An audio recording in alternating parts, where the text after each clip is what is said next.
আল্লাহর নবী হাদিস শরীফের মধ্যে বলেন, ইযা কানা আউয়ালু লাইলাতিন মিন শাহরি রমাদান, যখন এই রমজান মাসের চাঁদের আগমন ঘটত, ফুতিহাত আবওয়াবুল জান্নাহ ফালাম ইউগলাক মিনহা বাব, জান্নাতের 8টি দরজা আল্লাহ পাক খুলে দেন। সারা মাসে মুহূর্তের জন্য ওই দরজাগুলোকে বন্ধ করেন না। বলেন সুবহানাল্লাহ। এটা রমজান মাসের একটা স্বতন্ত্র বৈশিষ্ট্য। শুধু তাই না, আল্লাহর নবী বলেন, ওয়া গুল্লিকাত আবওয়াবুন নার ফালাম ইফতাহ মিনহা বাব, জাহান্নামের দরজাগুলিকে চাঁদ ওঠার সাথে সাথে বন্ধ করে দেন। সারা মাস ব্যাপী জাহান্নামের দরজাগুলোকে আল খোলা হয় না। বলেন সুবহানাল্লাহ। এটা রমজানের আরেকটা স্বতন্ত্র বৈশিষ্ট্য।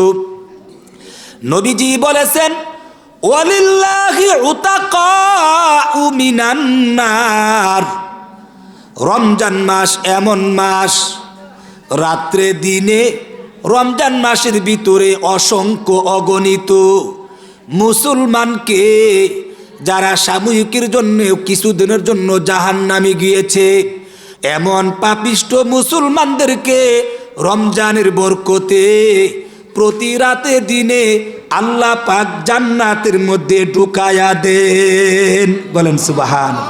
এটা রমজানের স্বতন্ত্র আরেকটা বৈশিষ্ট্য।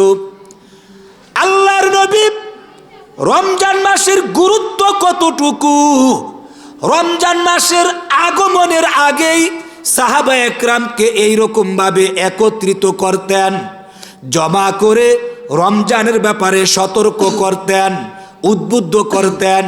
নবীজি বলতেন, ইন্না হাযা শাহরা কাদ হাযারাকুম, নিশ্চয় তোমাদের সামনে এমন একটি মাসের আগমন ঘটতেছে, যেই মাসের মধ্যে ফিহি লাইলাতুন খায়রুম মিন আলফি শাহর, যেই মাসের মধ্যে এমন একটি রাত্র আছে, যেই রাত্রটি 1000 মাস থেকে শ্রেষ্ঠ।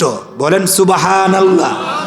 নবীজি বলেছেন, মান হুরিমাহা ফাকাদ হুরিমাল খায়রা কুল্লু, যেই ব্যক্তি এই রমজানের বরকত থেকে বঞ্চিত হয়ে গেল, সে যেন সর্বপ্রকারের কল্যাণ থেকে বঞ্চিত হয়ে গেল। ওয়ালা ইয়াহরুমু খায়রুহা ইল্লা মাহরুম, আর যারা রমজান থেকে বঞ্চিত হয়ে গেল, আসলে সেই কপাল পুরা। কন্যা নাউজুবিল্লাহ। তাহলে বোঝা গেল রমজান আসার আগেই রমজান মাস সম্পর্কে, যেমন আজকে আমাকে বিষয় দিয়েছে রমজানের ব্যাপারে আলোচনা করার জন্য, এটা একটা নবীর সুন্নত, আদর্শ তরিকা। যখন যেই সিজন আসবে, যেই মৌসুম আসবে, হজের সময় হলে হজের আগে হজের ব্যাপারে সতর্ক করা, রমজান আসলে রমজানের ব্যাপারে রমজানের মাসলা মাসাইল জানিয়ে সতর্ক করে দেওয়া, এটা নবীর একটা আদর্শ সুন্নত। সেই সুন্নতের আলোকেই বিষয় নির্ধারণ করা হয়েছে মনে হয় আমার। এই জন্য আমার ভাইয়েরা, সামনে রমজান আসতেছে, নবীজির অভ্যাস ছিল রমজান আসার আগে রমজানের গুরুত্ব, ফজিলত, আজমত, বরকত সাহাবীদের সামনে তুলে ধরতেন। আমি বুঝাইতে চাইলাম মাসটা কত দামি। এই মাস আসার আগেই সাহাবায়ে কেরামকে মাসের ব্যাপারে আল্লাহর নবী সতর্ক করতেন। বলেন সুবহানাল্লাহ। শুধু তাই না, এই মাসের মধ্যে আল্লাহ এমন একটা রাত্র রেখে দিয়েছেন, যেই রাত্রটার নাম হলো লাইলাতুল কদর। আল্লাহ কোরআনের মধ্যে বলেন, লাইলাতুল কদরি খায়রুম মিন আলফি শাহর, কদরের রাত্র খায়রুন শ্রেষ্ঠ, খায়রুম মিন আলফি শাহর 1000 মাস থেকে শ্রেষ্ঠ। এখানে 1000 মাস থেকে শ্রেষ্ঠত্বর অংশটা বাদে রাখেন, শুধুমাত্র 1000 মাসকে গণনা করেন।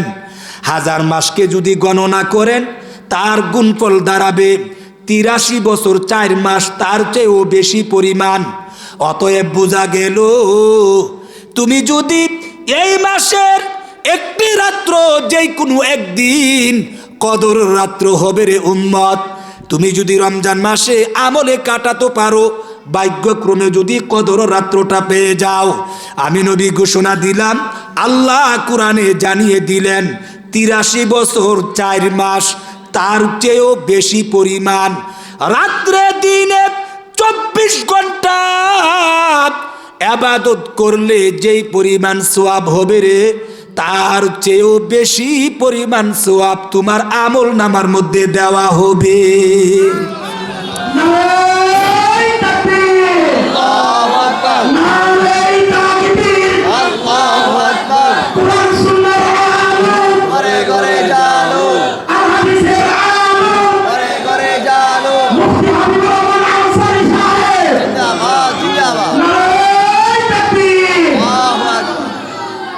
আমি বুঝাইতে চাইলাম রমজান মাসের গুরুত্ব কত। এই মাসের মধ্যে, এই মাসটা এমন একটা মাস, আল্লাহ কোরআনের মধ্যে বলেছেন সৃষ্টির সূচনা কাল থেকে নিয়ে গণনার দিক দিয়ে আল্লাহর বিধানে কোরআনের আইনে 12টি মাস। বলেন কয়টি মাস? আরো জোরে বলেন কয়টি মাস? এই 12টি মাসের মধ্যে কোনো মাসের নাম আল্লাহ সরাসরি কোরআনের মধ্যে নির্ধারণ করেন নাই, উল্লেখ করেন নাই। আল্লাহ কোরআনের মধ্যে শাহরু রমাদান, রমজান মাস, এই মাসের নামটা সরাসরি আল্লাহ কোরআনের মধ্যে উল্লেখ করেছেন। শুধু তাই না, এই মাসের কত বরকত আল্লাহর নবী অপর হাদিসের মধ্যে বলেন, এই মাসের চাঁদ ওঠার সাথে সাথে ফুতিহাত আবওয়াবুস সামা, আকাশের দরজাগুলি খুলে দেওয়া হয়। ওয়াফি রাওয়ায়াতিন উখরা ফুতিহাত আবওয়াবুর রহমা, আল্লাহর রহমতের বরকতের যত দরজা আছে সবগুলো খুলে দেওয়া হয়। সুবহানাল্লাহ। শুধু তাই না, এই মাসের কত দাম, কত বড় গুরুত্ব। অপর হাদিসের মধ্যে আল্লাহর নবী বলেন, দোয়া মান্দা করলে আল্লাহ দোয়া কবুল করেন, কিন্তু দোয়া কবুলেরও একটা সিজন আছে। রমজানের একটা স্বতন্ত্র বৈশিষ্ট্য হলো, রমজান মাসে যখন কোনো বান্দা আল্লাহর কাছে দোয়া করে, বন্দুকের গুলি মিস হইতে পারে, ওই রোজাদার ব্যক্তির দোয়া কোনোদিন মিস হবে না।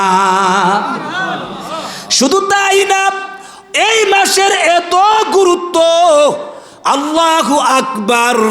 হাদিস শরীফের মধ্যে নবীজি বলেছেন, মান কানা ফিহি বিখাসলাতিন মিনাল খাইর কানা কামান আদ্দা ফারিদাতান ফিমা সিওয়া। যেই ব্যক্তি রমজান মাসে একটি মাত্র নফল আমল করবে, কানা কামান আদ্দা ফারিদাতান ফিমা সিওয়া, রমজান ব্যতীত অন্য মাসে ফরজ করলে যেই পরিমাণ সওয়াব হবে রে উম্মত, তার সম পরিমাণ সওয়াব তোমার আমল নামার মধ্যে দেওয়া হবে। ওয়ামান আদ্দা ফিহি ফারিদাতান কানা কামান আদ্দা 70 ফারিদাতান ফিমা সিওয়া। রাওয়াহু কানজুল উম্মাল। কানজুল উম্মাল কিতাবের মধ্যে উল্লেখ আছে, এই রমজান মাসের মধ্যে যদি একটা মাত্র ফরজ কোনো একটা আমল করো রে উম্মত, তুমি করবে মাত্র একটা আমল, রমজানের বরকতে আমি আল্লাহ রমজান বাদে অন্য মাসে 70টা ফরজ পরপর বারবার ধারাবাহিক করলে যেই পরিমাণ সওয়াব দেব, একটা ফরজের বিনিময়ে এমন 70 ফরজের সম পরিমাণ সওয়াব দেওয়া হবে। আমি রমজানের গুরুত্ব আপনাদের সামনে তুলে ধরতে চাচ্ছি আমার ভাইয়েরা। শুধু তাই না, এই মাসটার কত গুরুত্ব, সত্য মিথ্যার পার্থক্যকারী যত আসমানি কিতাব, সত্যের পথের দিশারি যত গ্রন্থাবলী নাজিল হয়েছে, সব কিতাবগুলি আল্লাহ পাক এই রমজানের মধ্যে নাজিল করেছে। কিতাব রমজান মাসের 7ম তারিখের রাত্রে নাজিল হয়েছে। জবুর কিতাব রমজান মাসের 19 তারিখের দিবাগত রাত্রে নাজিল হয়েছে। ইনজিল কিতাব রমজান মাসের 14 তারিখ দিবাগত রাত্রে নাজিল হয়েছে। আর কোরআনুল কারীম রমজান মাসের 27 তারিখ শবে কদরে আল্লাহ পাক নাজিল করেছে। শুধু তাই না, সহিফা ইব্রাহিম নবীর যত সহিফা আছে, আদম নবীর কাছে যত সহিফা আছে, 113খানা যত সহিফা আছে, এই ছোট ছোট সমস্ত কিতাবগুলি আল্লাহ পাক বান্দার হেদায়েতের জন্য, সত্য মিথ্যার পার্থক্যের জন্য, মানুষের কল্যাণের জন্য আল্লাহর পক্ষ থেকে নাজিলের জন্য এই রমজানকে আল্লাহ নির্বাচন করেছে। শুধু তাই না, এই রমজান মাসে ইসলামের যত বড় বড় বিজয়ী হয়েছে, ইসলামের বড় বড় বিজয়ী, যেমন 8ম হিজরিতে রমজান মাসে আল্লাহ পাক মক্কা বিজয়ের ঘটনা ঘটিয়েছেন। বদরের যুদ্ধের মধ্যে আল্লাহর নবী রমজান মাসের 17 তারিখের বিজয়ী দিয়েছেন। কন্যা সুবহানাল্লাহ। ইসলামের বড় বড় বিজয়ের ডঙ্কা এই মাসের মধ্যেই আল্লাহ দিয়েছেন। বলেন সুবহানাল্লাহ। এই রমজান কত দামি! হাইরে, রমজান আসতেছে, আমরা রমজানকে খেলায় খেলায় কাটিয়ে দেয়।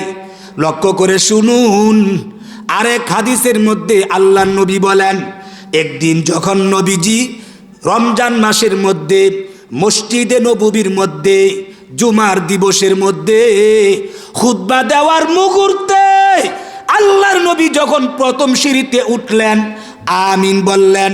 দ্বিতীয় সিঁড়িতে উঠার পরে আমিন বললেন। তৃতীয় সিঁড়িতে উঠার পরে আমিন বললেন।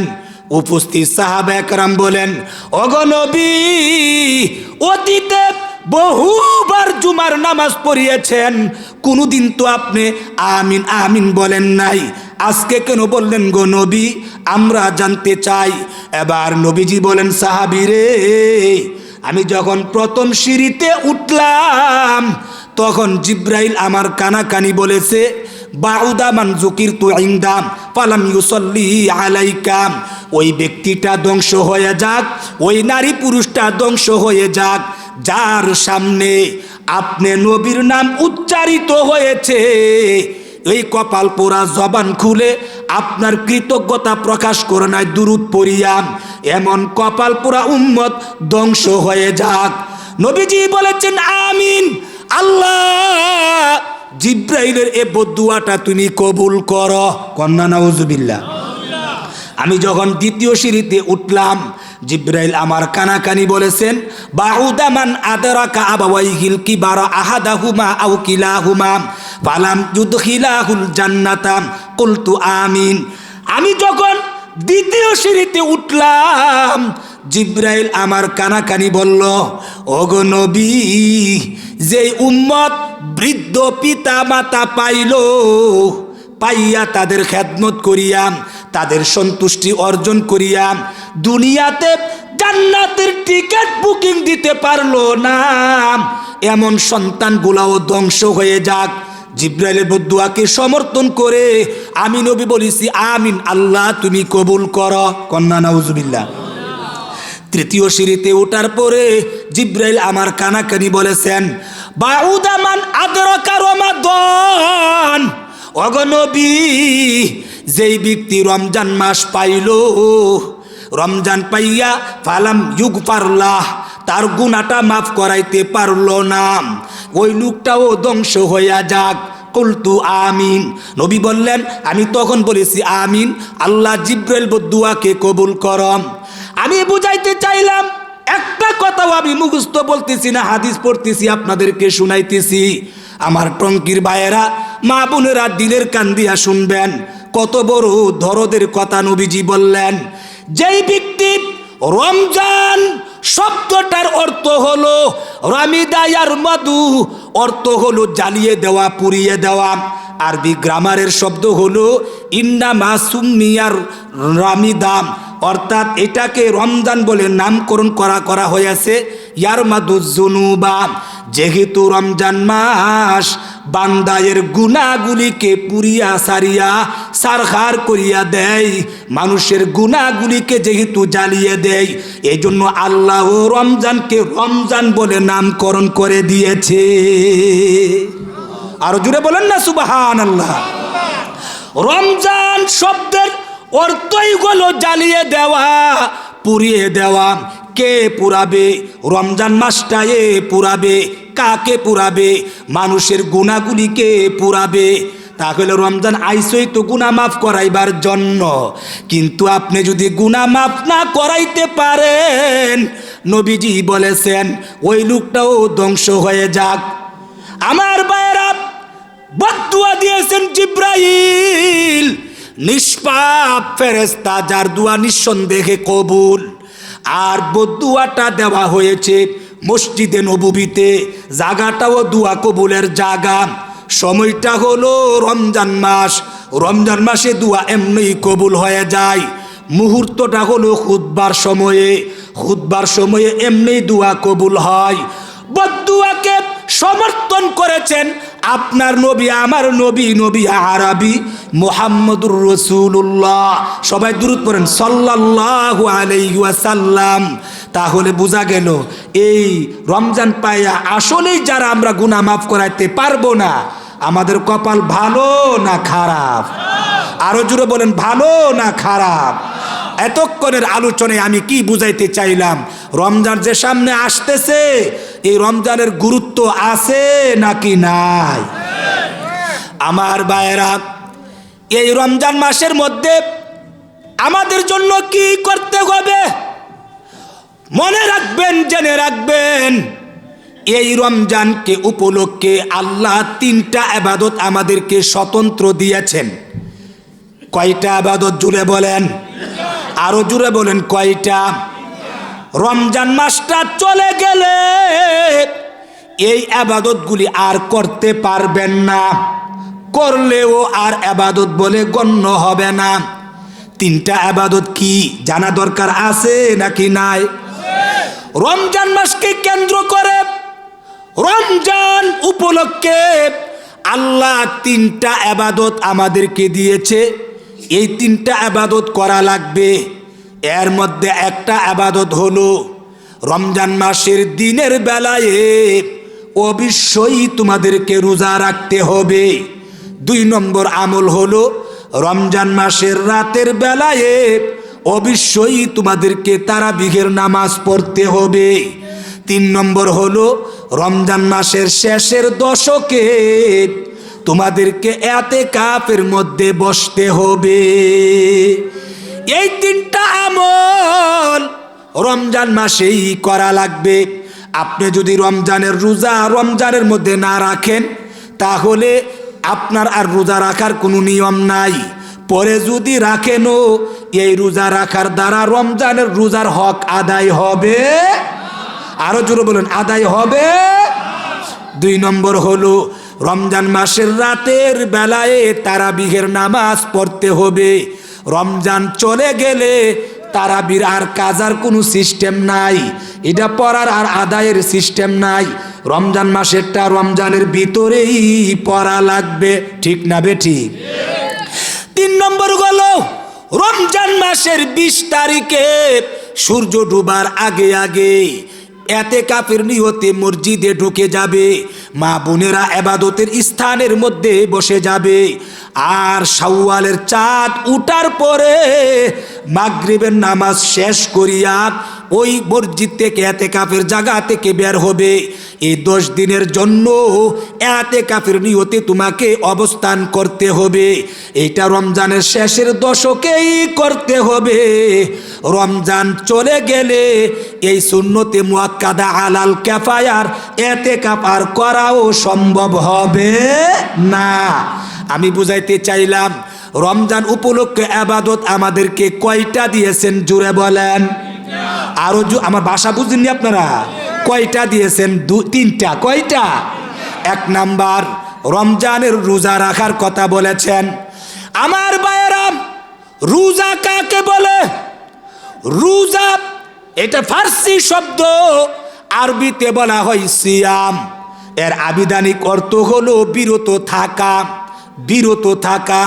পরিভাষায় রোজা বলা হয় খানা পিনা জিমা আর গুনাহ থেকে বিরত থাকা। চারটা জিনিসের সমন্বয় একসাথে পাওয়া গেলে তাকে বলা হয় প্রকৃতপক্ষে বাস্তবে রোজা। কন্যা সুবহানাল্লাহ। আবারও বলছি, রোজা কাকে বলে?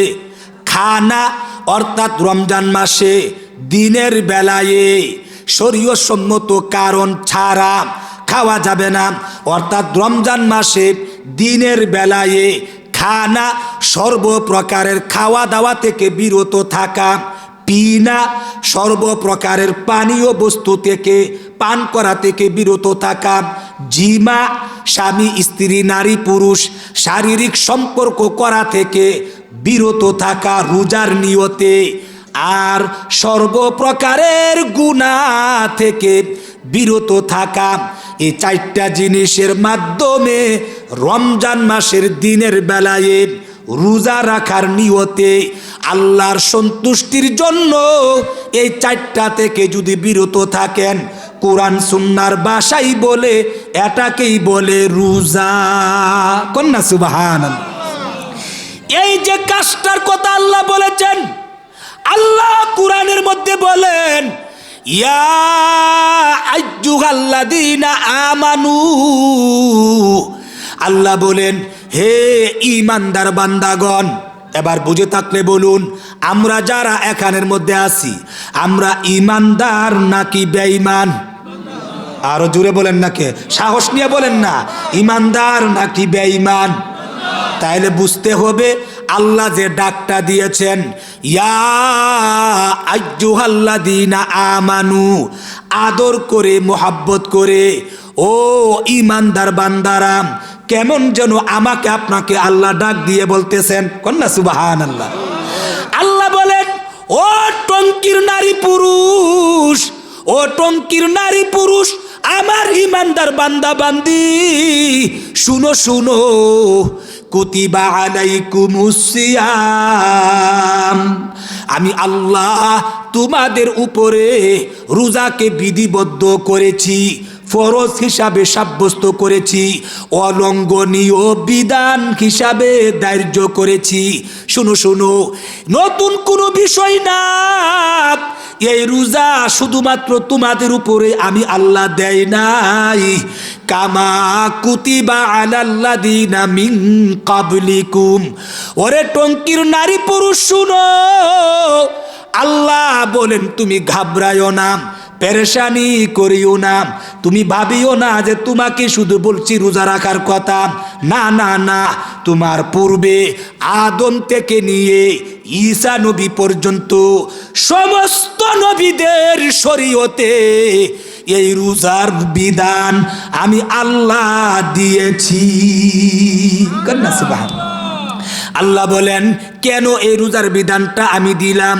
লাআল্লাকুম তাত্তাকুন, যাতে করে তোমরা মুত্তাকি হতে পারো, আল্লাহওয়ালা হতে পারো।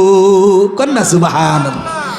এজন্য আমার ভাইয়েরা, রোজা ইসলামের অলঙ্ঘনীয় বিধান। এই রোজা রাখলে কি লাভ? আল্লাহু আকবার। এবার শুনুন রোজার কি লাভ। আল্লাহর নবী হাদিস শরীফের মধ্যে বলেন কুল্লু আমাল ইবনি আদম ইউদাআফুল হাসানাতু বিআশরি আমসালিহা ইলা সাবঈমিআতি যুফিন ক্বালা আল্লাহু তাআলা ইল্লাস সাওম।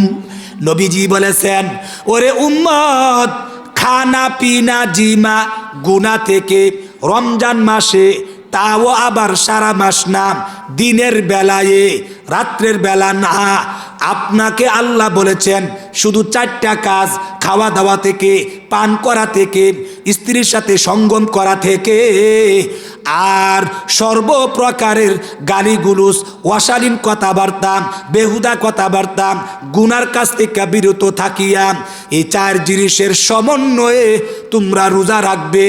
এই কাজগুলি রমজান মাসে দিনের বেলায় করলে, এইভাবে রোজা রাখলে কি লাভ হবে?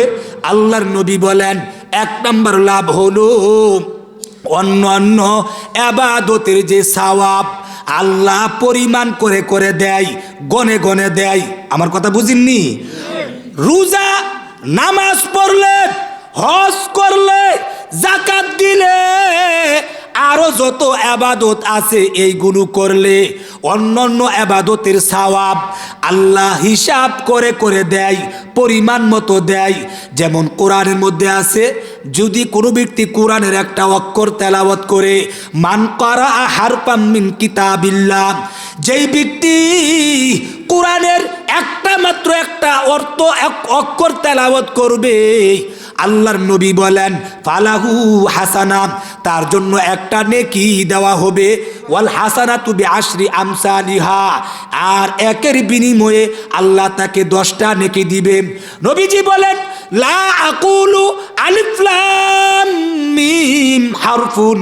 ওরে টঙ্কির নারী পুরুষ শুনো, আমি নবী তোমাদেরকে এই কথা বলি নাই যে আলিফ লাম মিম তিনটা মিলিয়া একটা মাত্র অক্ষর, না না না। ওয়ালাকিন আকুলু আলিফুন হরফুন, আমি নবী বলতে চাই আলিফ একটা হরফ, ওয়া লামুন হরফুন, লাম একটা হরফ, ওয়া মিমুন হরফুন, মিম একটা হরফ।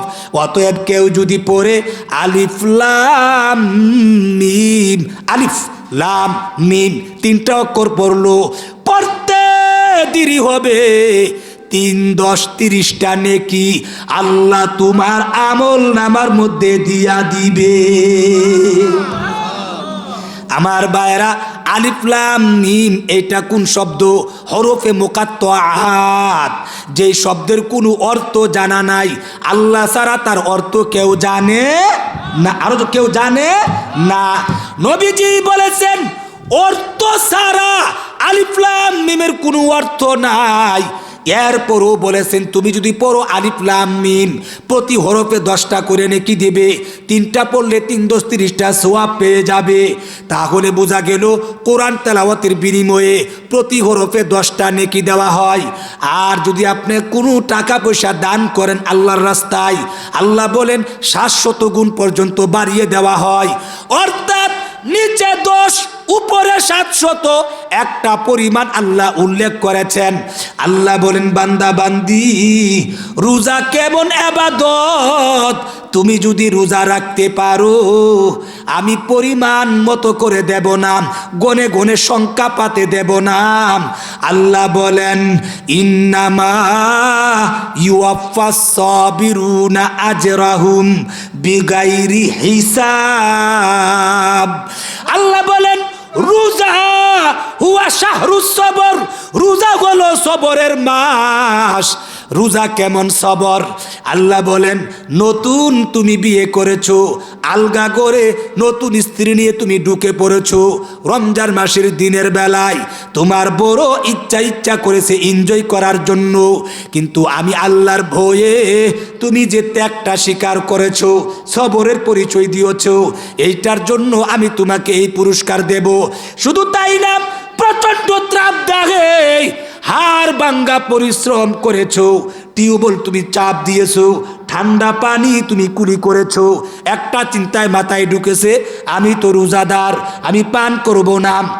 আল্লাহ বলেন এই যে তুমি ত্যাগ স্বীকার করেছো, সবরের পরিচয় দিয়েছো, এই জন্য আল্লাহ বলেন রমজান রোজাটা এটা সবর, রোজা এটা সবরের বিষয়। সবর না থাকলে খাবার দেখে না খায়া থাকতে পারে না, সবর না থাকলে নতুন স্ত্রীর সঙ্গে এনজয় না কইরা পারে না, সবর না থাকলে সে রোজা থাকতে পারবে না। এই জন্য রোজার প্রতিদান অন্য ইবাদতের প্রতিদান আমি গনে গনে দেই, রোজার প্রতিদান বিগাইরি হিসাব, আমি আল্লাহ হিসাববিহীন অগণিত অসংখ্য পরিমাণে দেব। শুধু তাই না, এই রোজার কত লাভ। 2 নম্বর লাভ হলো আল্লাহর নবী বলেন অন্য ইবাদতের সওয়াব প্রতিদান বদলা আমি আল্লাহ ফেরেশতাদের মাধ্যমে দেওয়াবো। আর রোজার প্রতিদান ফেরেশতাদের মাধ্যম ব্যবহার করে দেব না, আমি আল্লাহ নিজের কুদরতি হাতে রোজাদারকে তাদের প্রতিদান বুঝায়া দেব। আমার ভাইয়েরা, আল্লাহ যেমন বড়, তার দেওয়াটাও ছোট হবে নাকি বড়? আরো জোরে বলেন, ছোট না বড়? আল্লাহ বলেন, বান্দারে কেন তোরা রোজা রাখবি না?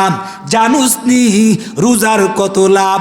অন্য ইবাদতের বদলা প্রতিদান আমি ফেরেশতাদের মাধ্যমে দেওয়াবো, কিন্তু রোজার প্রতিদান আমি আল্লাহ নিজের হাতে দেব। কেন দেব? কেন দেব? যারা রোজা রাখে আসসাউমুলি, সে আমি আল্লাহর জন্যই রোজা রাখে। কেননা অন্য অন্য ইবাদতের মধ্যে তার স্বার্থ আছে। খেয়াল করে শুনেন, জরুরি কথা। অন্য অন্য ইবাদতের মধ্যে তার স্বার্থ আছে। যেমন আপনি যদি হজ করেন, ভ্রমণের একটা আকাঙ্ক্ষা থাকে, ঘোরাফেরার একটা উপকারিতা আছে। আপনি যদি উজু করেন, তাহলে হাত পার ময়লা আবর্জনা দূরীভূত হবে। আপনি যদি নামাজ পড়েন, শারীরিক একটা কাসরত ব্যায়াম হবে, শরীরের উপকার হবে। কিন্তু রোজা, এটার মধ্যে ব্যক্তিগত কোনো লাভ নাই। উপবাস থাকা এটা কষ্টের কারণ। এরপরও যেহেতু আপনি যদি যাকাত দেন, তাহলে যাকে দিবেন তার সাথে একটা সম্পর্ক হবে। অন্যান্য ইবাদত দেখা যায়, যেমন যাকাত দিতে গেলে মনে করেন আপনি যাকে কাউকে না জানাইলেও যাকে যাকাত দিবেন সে তো যাকাত দিল, সে জেনে ফেললো। নামাজ পড়তে গেলে একা একা পড়া যায় না, মসজিদে জমাত পড়া লাগে। আপনি মসজিদে গেলে উত্তর পাড়া, দক্ষিণ পাড়া, পশ্চিম পাড়া লোকও তো জমাতে যাইবে।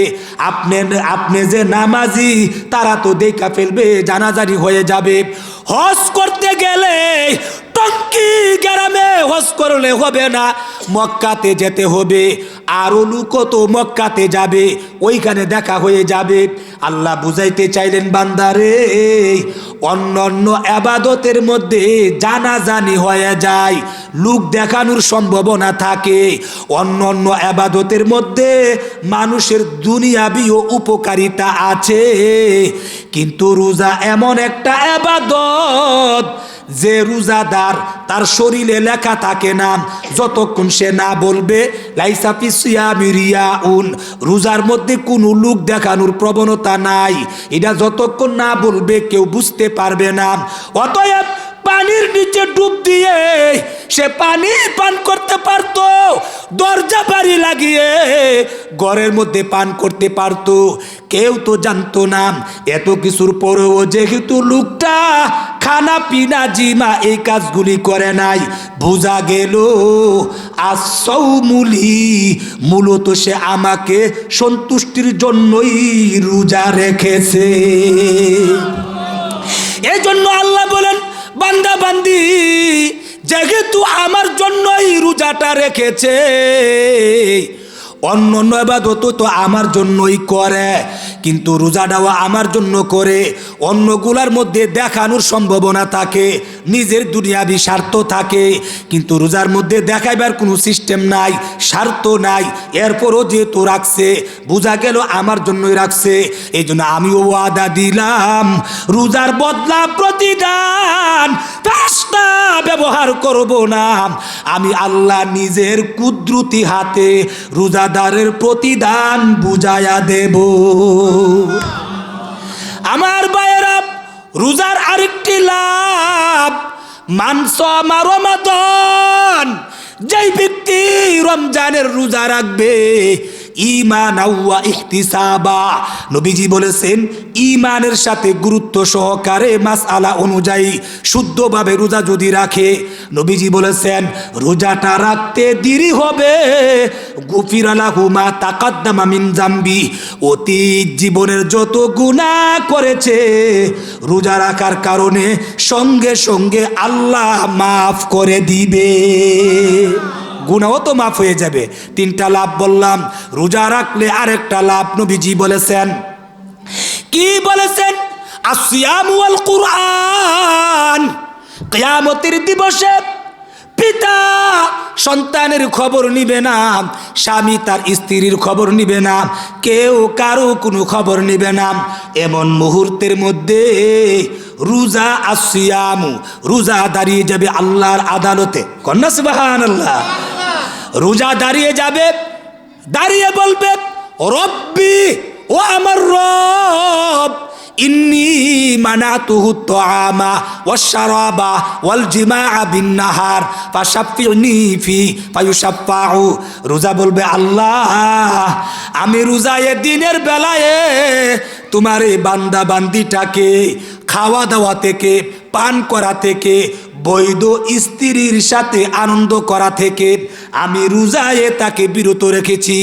আল্লাহ, আজকের কঠিন মুহূর্তে কেউ কারো কোনো খবর নেই না, সবাই ইয়া নাফসি বলে আজকে এই মুহূর্তের মধ্যে আমি রোজা তার পক্ষ থেকে তোমার কাছে সুপারিশ করি।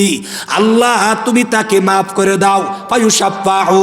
আল্লাহর নবী বলেন, বুখারীর হাদিস, নবীজি বলেছেন ওই রোজার সুপারিশের কারণে ওই রোজাদার ব্যক্তিকে আল্লাহ জান্নাতের মধ্যে ঢুকায়া দিবে। রোজা রাখার 5 নম্বর লাভ হলো, হাদিস শরীফে নবীজি বলেছেন ইন্না ফিল জান্নাতি বাবা, নিশ্চয়ই জান্নাতের মধ্যে একটা দরজা রয়েছে, ইউকালু লাহুর রায়্যান, দরজাটার নাম হলো রায়্যান বলে নামকরণ করেছে। কোন দরজার নাম কি? রায়্যান। দরজার নাম কি? রায়্যান বলেছেন। নবীজি বলেছেন ও রায়্যান নামক দরজা দিয়ে রোজাদার ব্যক্তিরা প্রবেশ করবে।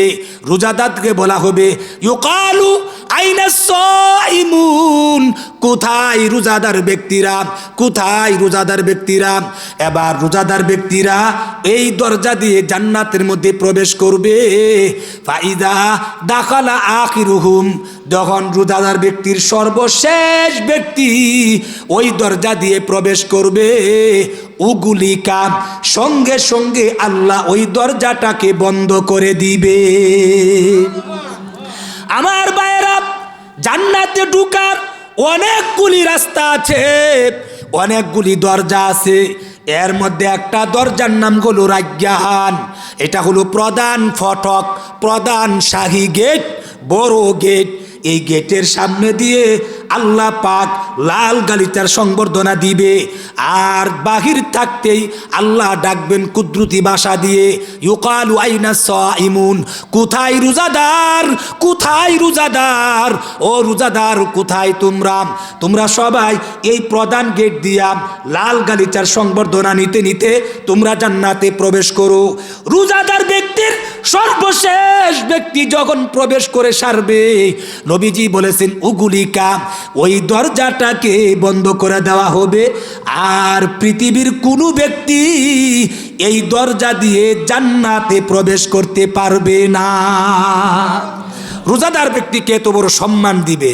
আমার ভাইয়েরা, রোজাদারের আরেকটা লাভ, রোজা রাখার শেষ ছয়টে বলতেছি, কথা আছে বেশি, এই জন্য রোজার আরেকটা লাভ হলো, কি লাভ মনে করেন? আল্লাহ কোরআনে বলেন লাআল্লাকুম তাত্তাকুন, তুমি যদি রোজা রাখো, তোমার এ রোজায়ে তোমাকে মুত্তাকি বানায়া দিবে, আল্লাহওয়ালা বানায়া দিবে। কন্যা সুবহানাল্লাহ। এখন প্রশ্ন হলো, রোজা রাখলে রোজার লাভ হইল, রোজায়ে রোজাদার ব্যক্তিকে আল্লাহওয়ালা বানায়া দিবে, আল্লাহর বন্ধু বানায়া দিবে। এখন দেখি, দেখা যায় আমরা রোজা রাখি, আল্লাহর অলি হই না, কারণ কি? বন্ধু হই না, কারণ কি? তাহলে কি আল্লাহর কথাটা মিথ্যা? বলেন, তাহলে কি আল্লাহর কথা মিথ্যা? আল্লাহর কথা শতভাগ সত্য। তাহলে সমস্যা কোথায়? সমস্যা হলো আমার মধ্যে। আল্লাহ বলেছেন খাওয়া দাওয়া, পান করা আর শারীরিক সম্পর্ক করা থেকে বিরত থাকতে, গুনাহ থেকেও বিরত থাকতে। আমরা দেখা যায় রোজা রাখি, খাই না, পান করি না, স্ত্রীর সাথে সঙ্গম করি না, কিন্তু আরেকটা কিন্তু শর্ত ছিল, সর্বপ্রকারের গুনাহ থেকে বিরত থাকা। আমরা রোজাও রাখি, গীবতও করি, রোজাও রাখি, নামাজও পড়ি না, রোজাও রাখি, মিথ্যাও বলি, রোজাও রাখি, আমরা কি অপরের মাল আত্মসাৎ করি, সর্বপ্রকারের গুনাহে জড়িত।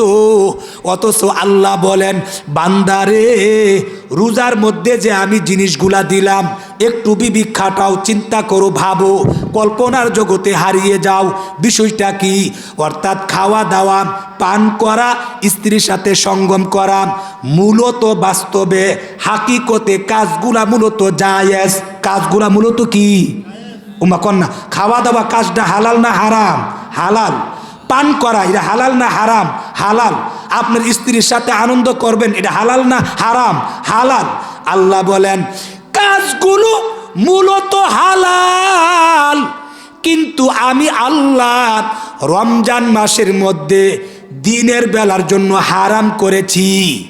আমি শুধু বাকি 11 মাস রাত্রে দিনে এইগুলো হালাল, এইটা শুধু রমজান মাসে আমি দিনের বেলার জন্য হারাম করেছি। রমজান মাসে করেছি, রাত্রে আবার হালাল, দিনের বেলা হারাম করেছি। আল্লাহ বুঝাইয়া দিলেন কাজগুলো মূলত হালাল, কিন্তু দিনের বেলায় হারাম করেছি, তোমরা এটা মানো। কিন্তু মিথ্যা না বলা, চুরি না করা, গীবত না করা, গালিগুলুস না করা, নামাজ ছেড়ে দেওয়ার কাজটা, এইগুলো রমজানেও নিষেধ, রমজানের বাইরেও নিষেধ, রমজানের ভিতরেও দিনের বেলাও নিষেধ, রাত্রের বেলাও নিষেধ। অথচ যেইগুলো গুরুত্বের সাথে দরকার ছিল ওইগুলার সাথেও পরিত্যাগ করা, বিরত থাকা তোমরা রাখো না। এই জন্য ওইগুলো করার পরেও ওই রোজায় তোমাদেরকে আল্লাহর ওলি বানাইতে পারে না। কন্যা সুবহানাল্লাহ। সত্যি যদি যেমনই ভাবে সুবে সাদিকের পর থেকে নিয়ে সূর্য অস্তের আগ পর্যন্ত দিনের বেলায় রোজা রাখার নিয়তে খাওয়া দাওয়া, পান করা, স্ত্রী সঙ্গম করা থেকে বিরত থাকি, সাথে সাথে যদি সর্বপ্রকারের গুনাহ থেকে বিরত থাকতাম, নেক আমলে যদি রমজান মাসটা কাটাইতাম, আল্লাহর নবী হাদিস শরীফের মধ্যে বলেন রমজান মাসের এক একটা রোজা এক একটা ট্যাবলেটের মতো কাজ করবে। 30 দিনের 30টা সাধনা তুমি যদি করতে পারো, 30 দিনের অভ্যস্ততাই তোমাকে আল্লাহর ওলি বানায়া ছাড়বে। তাহলে বুঝে থাকলে বলুন, রোজা রাখি কিন্তু ভালো দেখি হয় না, এটা কি আল্লাহর কথার দোষ না আমার কাজের দোষ? আল্লাহর কথা মতো তো রোজা রাখি না, এই জন্য। কন্যা সুবহানাল্লাহ। তাহলে আমি বুঝাইলাম রোজা রাখার 6টা লাভ। 1 নাম্বার, রোজা রাখলে গুনাহ মাফ হয়। 2 নাম্বার, রোজা রাখলে রোজায় সুপারিশ করে জান্নাতে নিয়ে যায়। 3 নাম্বার, রোজাদার ব্যক্তিকে জান্নাতের প্রধান ফটক রায়্যান নামক গেট দিয়া জান্নাতে ঢুকাবে। 4 নাম্বার, রোজাদার ব্যক্তিকে আল্লাহর ওলি বানায়া দিবে। 5 নাম্বার, রোজাদার ব্যক্তিকে আল্লাহ নিজের কুদরতি হাতে তার বদলা বুঝাইয়া দিবে। 6 নাম্বার, রোজাদার ব্যক্তিকে হিসাব করে বদলা দিবে না, বিগাইরি হিসাব, হিসাববিহীন তার বদলা দিবে।